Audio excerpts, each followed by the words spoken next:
Hello and welcome in food by Alvina.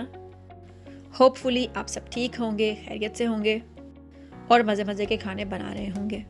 तो मैं भी आपके साथ शेयर करने वाली हूँ एक बहुत ही मज़ेदार रेसिपी, जो कि है चिकन शाशलिक की रेसिपी। अगर आज आपका मूड नहीं है वही रूटीन का खाना बनाने का, तो फिर ट्राई कीजिए ये यमी और मज़ेदार chicken shashlik with my very very simple recipe. वैसे तो मैं कोशिश करती हूँ कि सभी रेसिपीज़ को जितना हो सके सिंपल रखूँ, लेकिन कुछ ही ऐसी रेसिपीज़ हैं जो कि इस चीज़ को फॉलो नहीं कर सकती, लेकिन मोस्ट ऑफ़ द रेसिपीज़ को मैं कोशिश करती हूँ उन्हें सिंपल ही रखूँ। आज कुछ चाइनीज़ बनाने का दिल था, तो मैंने सोचा कि आपके साथ भी इस रेसिपी को शेयर किया जाए। बहुत ही झटपट बन जाता है चाइनीज़ खाना, बस उसकी कटिंग जो है वो थोड़ी सी लॉन्ग होती है। अगर आपने पहले से ही सब चीज़ें कट कर रख ली हैं तो फिर तो तकरीबन 20 to 25 मिनट्स के अंदर आपका खाना रेडी हो जाता है। इस रेसिपी में क्योंकि हम सॉसेस भी ऐड कर रहे हैं, तो जो सॉल्ट की क्वांटिटी है वो आपने बहुत ही ध्यान से इस्तेमाल करनी होगी सभी स्टेप के ऊपर, क्योंकि सॉल्ट इस्तेमाल होगा। तो कोशिश कीजिए कि बहुत ही थोड़ी थोड़ी सी क्वांटिटी में इसे ऐड कीजिए। ब्लैक पेपर का जो टेस्ट है इस स्टेप के ऊपर वो बहुत ही मज़ेदार हो जाता है इस चिकन के अंदर। मेक श्योर हमने ये करना है इस स्टेप पर कि हमने चिकन को कम्प्लीटली कुक नहीं करना है। बस कोशिश करनी है कि जो इसका जो कलर है वो चेंज हो जाए, और जैसे ही ये वाइटिश कलर इसके ऊपर आ जाएगा हम सारे चिकन को निकाल लेंगे, ऑयल में से सेपरेट कर लेंगे और इसको हम बाद में ऐड करेंगे। कोशिश बस ये करनी है कि जो वेजिटेबल्स हैं उनके अंदर जो चिकन का कच्चापन है वो ना जाए, और इसीलिए हम इसे पहले से थोड़ा सा फ्राई कर रहे हैं। ऑयल का इस्तेमाल भी आप कम ही रखिए, जितना ऑयल कम होगा खाना उतना ही आपका हेल्दी बनेगा। इस स्टेप पर भी हमने फ्लेम को काफ़ी हाई रखा था, कोशिश नहीं की कि जो पानी है चिकन का वो निकले इसमें से। तो मैक्सिमम 3 से 4 मिनट के अंदर ये रेडी हो जाएगा, कलर चेंज हो जाएगा और हम इसे निकाल लेंगे, सेपरेट कर लेंगे। डिस्क्रिप्शन में भी मैंने सभी इंग्रेडिएंट्स को लिखा हुआ है, आप वहाँ से भी इसको ले सकते हैं अगर आप कुछ मिस कर रहे हैं तो। वेजिटेबल्स को भी हमने स्क्वायर साइजेस में काट लेना है, और तीनों को कोशिश कीजिए कि एक ही साइज़ में काटिए। टोमेटो को भी, अनियन को भी और कैप्सिकम को भी। टोमेटो में से जो सीड्स हैं वो भी मैंने निकाल लिए थे, क्योंकि उसकी वजह से जो ग्रेवी होती है वो बहुत ही डिफरेंट हो जाती है, उसकी शेप बिल्कुल चेंज हो जाती है। तो मेक श्योर कर लीजिएगा कि वो भी आप निकाल लें। बहुत ही अच्छा और कलरफुल सा कॉम्बिनेशन हो जाता है। मेरे पास ग्रीन कैप्सिकम अवेलेबल नहीं थी तो मैंने रेड ही डाल ली है, तो आपके पास अगर ग्रीन है तो और भी ज़्यादा कलरफुल हो जाएगा ये।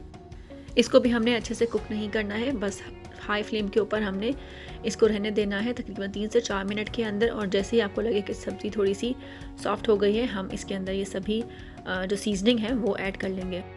आप चाहें तो इनकी सीजनिंग की क्वांटिटीज़ को थोड़ा ज़्यादा भी कर सकते हैं अगर आपको स्पाइसी पसंद है तो, लेकिन मेक श्योर कीजिएगा कि नमक की क्वांटिटी आप ध्यान से डालें। ये मैं चिली सॉस डाल रही हूँ, आप कोई भी और हॉट सॉस अगर आपके पास है वो भी आप ऐड कर सकते हैं, और चाहें तो क्वांटिटी को ज़्यादा भी कर सकते हैं। साथ ही मैं इसमें ऐड करूँगी एक ये चिकन क्यूब, और कोशिश कीजिएगा कि चिकन क्यूब को हमेशा आप अच्छे से तोड़ कर डालें, क्योंकि फिर इसके बाद ये अच्छे से मेल्ट नहीं हो पाता खाने के अंदर।